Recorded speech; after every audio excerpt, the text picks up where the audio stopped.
तो शंभू बॉर्डर को लेकर सुप्रीम कोर्ट ने अहम फैसला सुना दिया है। सुप्रीम कोर्ट ने शंभू बॉर्डर को आंशिक रूप से खोलने का आदेश दे दिया है। सुप्रीम कोर्ट ने एम्बुलेंस, सीनियर सिटीजन्स, महिलाओं, छात्रों के लिए हाईवे खोलने के आदेश दे दिए। कोर्ट ने कहा कि हाईवे के दोनों तरफ की एक एक लेन को खोल दिया जाएगा। कोर्ट ने हरियाणा और पंजाब के पुलिस अधिकारियों को इस संबंध में एक हफ्ते में मीटिंग कर रूपरेखा तैयार करने के लिए भी कहा। मामले की अगली सुनवाई अब 22 अगस्त को होगी। सुप्रीम कोर्ट ने मामले की सुनवाई के दौरान कहा कि शंभू बॉर्डर की एक लेन को लोगों के लिए खोला जा सकता है। कोर्ट ने कहा कि हाईवे ट्रैक्टरों की पार्किंग के लिए नहीं है। कोर्ट ने कहा कि हरियाणा और उसके साथ साथ डीजीपी के बॉर्डर खोलने के लिए एक सप्ताह में बैठक कर रूपरेखा बनाने के लिए कहा। कोर्ट ने सुनवाई के दौरान दलील दी है कि बॉर्डर बंद होने से आम लोगों को परेशानियों का सामना करना पड़ रहा है। हालांकि इससे पहले आपको बता दें कि पंजाब और हरियाणा हाईकोर्ट ने भी शंभू बॉर्डर खोलने का निर्देश दिया था। हाईकोर्ट का ये आदेश 10 जुलाई को आया था। इसमें सप्ताह भर में शंभू बॉर्डर को खोलने के लिए कहा गया था। हाईकोर्ट के आदेश के खिलाफ हरियाणा सरकार के द्वारा इस सुप्रीम कोर्ट में भी पिछली सुनवाई में कहा गया कि राज्य सरकार हाईवे को आम लोगों के लिए नहीं रोक सकती है। दरअसल आपको याद होगा कि 13 फरवरी से यहां पर लगातार किसान धरने पर बैठे हुए हैं। किसानों को रोकने के लिए हरियाणा सरकार ने यहां पर बैरिकेडिंग भी लगा रखी है।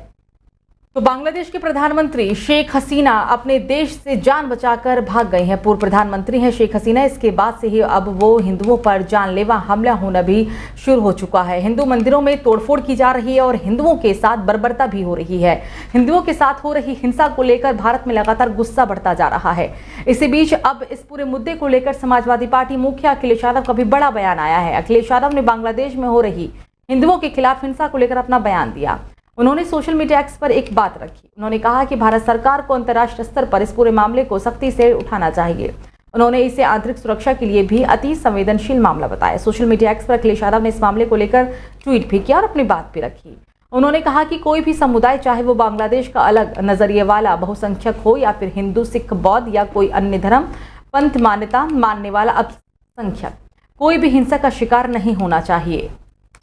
तो जवानों को नुकसान पहुंचाने के लिए नक्सलियों के लिए लगाए गए प्रेशर आईईडी विस्फोट में एक आदिवासी महिला की जान चली गई है। महिला जंगल में गाय चराने के लिए गई थी। इस दौरान नक्सलियों के लगाए गए आईईडी में उसका पैर पड़ गया। आईईडी में विस्फोट होने से महिला की दर्दनाक मौत हो गई।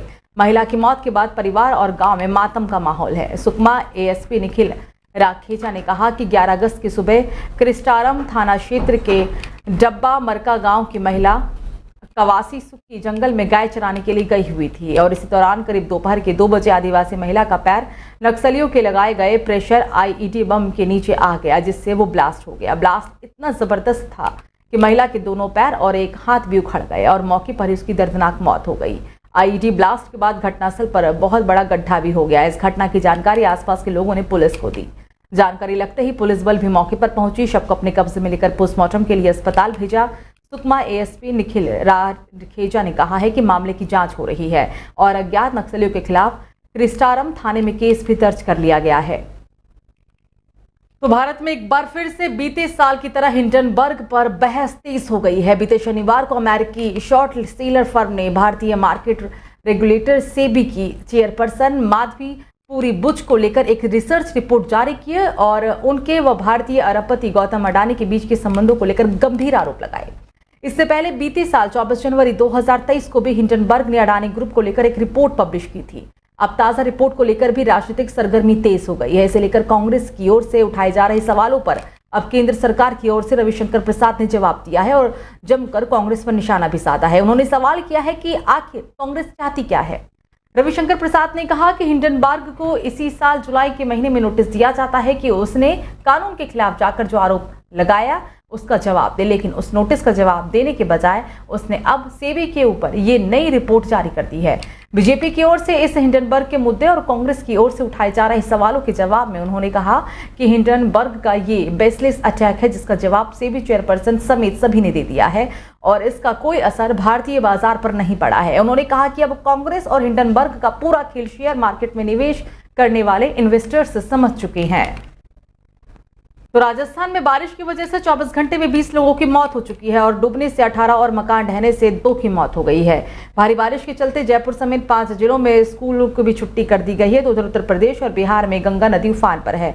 यूपी में गंगा यमुना के किनारे बसे 15 जिलों में बाढ़ जैसी स्थिति है। बिहार में गंगा, गंडक समेत 4 बड़ी नदियां खतरे के निशान से ऊपर बह रही हैं। हिमाचल प्रदेश के ज्यादातर इलाकों में रविवार देर रात से ही बारिश जारी है। ऊना के हरौली के पाथरी में 4 बच्चे बाढ़ में बह गए, 3 के शव बरामद कर लिए गए, जबकि एक अभी भी लापता है।